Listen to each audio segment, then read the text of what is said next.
নাটোরের বড়াই গ্রামে ভয়াবহ অগ্নিকাণ্ডে ভস্মীভূত হয়েছে ২০ জন কৃষকের অন্তত ৪০ বিঘা পানের বরজ। এর ফলে সব হারিয়ে নিঃস্ব হয়ে পড়েছে প্রান্তিক ওইসব কৃষক।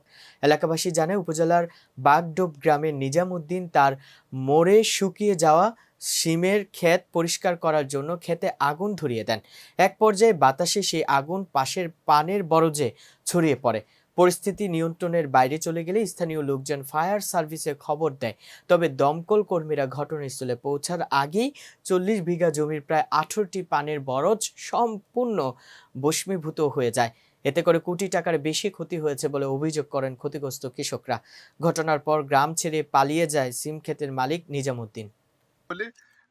যেহেতু আগামীকালকে ডিসি অফিসে মিটিং আছে, যে কৃষকের মানে অর্থাৎ পানবরের যে চাষিদের কিছু ক্ষতিপূরণ দেওয়া যায় কিনা মেম্বার সাহেব আছে। তো এটা হচ্ছে স্যার একটা আশ্বাস দিচ্ছে, এটা হচ্ছে আমরা একটা তালিকা করতেছি কোন কৃষকের কতখানি সম্পত্তি, এটা একটা তালিকা হচ্ছে। সেই অনুযায়ী আমরা ইউনিয়ন পরিষদ থেকে আর্থিক সহায়তা দেওয়ার চেষ্টা করব এবং আমাদের পাশে নগর ইউনিয়নের চেয়ারম্যান সাহেবের আছে এলাকা, তারা যেন ক্ষতিপূরণ দেয়। এটা একটা কিছু হলেও কৃষকের জন্য সহায়তা করে, এটা আমরা অবশ্যই ভূমিকা রাখবো।